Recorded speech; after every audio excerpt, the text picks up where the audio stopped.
Black hole spacetime के वे क्षेत्र हैं जहां गुरुत्वाकर्षण इतना मजबूत होता है कि कुछ भी, यहां तक कि प्रकाश भी उनके प्रभाव से बच नहीं सकता है।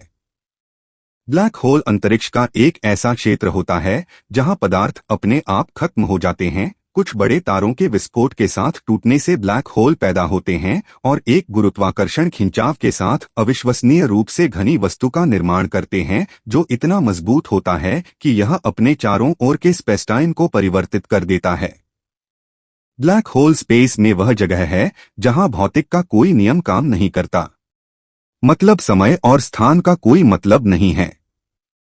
यहां बस गुरुत्वाकर्षण और अंधकार है। इसका गुरुत्वाकर्षण इतना शक्तिशाली होता है कि जिसकी आप कल्पना नहीं कर सकते हैं। इसके खिंचाव से यह प्रकाश को भी अवशोषित कर लेता है। मतलब यह कि इसमें जो भी डालें वह बाहर नहीं निकलेगा। ब्रह्मांड और उसके विकास को समझने के लिए ब्लैक होल महत्वपूर्ण हैं।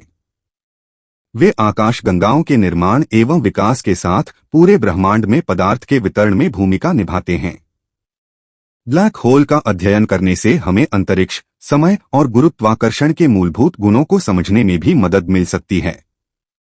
आप इसे इस तरह समझें कि जब हम किसी टॉर्च से प्रकाश डालते हैं तो वह प्रकाश रिफ्लेक्ट होकर हमारी आंखों पर आता है, तभी वह चीज हमें दिखाई देती है। लेकिन यदि मान लो कि प्रकाश वापस लौट कर ही नहीं आया तो वह जगह ब्लैक होल हो सकती है। ऐसा ही स्पेस में होता है। स्टीफन हॉकिंग के अनुसार इसके बाहरी हिस्से को इवेंट हॉराइजन कहते हैं।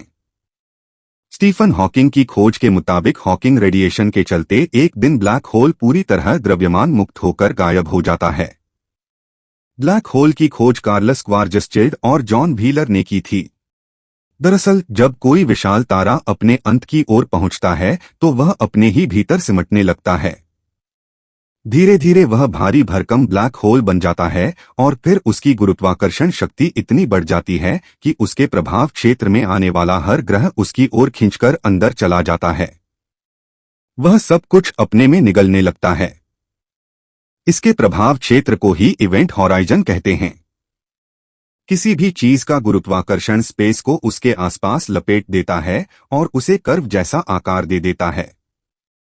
यह हो सकता है कि आप किसी दूसरे ग्रह पर जीवन की तलाश में निकले हों या फिर अंतरिक्ष यान से बाहर निकले हों और तभी ब्लैक होल की चपेट में आ जाएं और उसमें गिर जाएं। ऐसे में आपके साथ क्या होगा, इसकी कई संभावनाएं हैं। मतलब यह कि एक बात तो स्पष्ट है कि ब्लैक होल में गिरने के बाद आप ब्लैक होल की बाहरी सतह पर जलकर राख हो सकते हैं या फिर उसके अंदर आसानी से पहुंचकर अनंत गहराइयों में खो सकते हैं। सबसे बड़े ब्लैक होल को विशालकाय सुपरमासिव ब्लैक होल के नाम से जाना जाता है।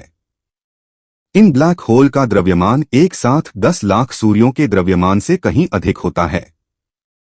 वैज्ञानिकों को इस बात के सबूत मिले हैं कि प्रत्येक बड़ी आकाशगंगा के केंद्र में एक विशालकाय ब्लैक होल मौजूद है। हमारी आकाशगंगा मिल्की वे के केंद्र में मौजूद विशालकाय ब्लैक होल को सगिटेरियस ए धनु ए नाम दिया गया है। इसका द्रव्यमान 40 लाख सूर्यों के द्रव्यमान के बराबर हो सकता है। यह इतना विशाल है कि यदि इसे किसी बड़े बाल के अंदर फिट किया जाए तो यह कई लाख पृथ्वी को होल्ड कर सकता है।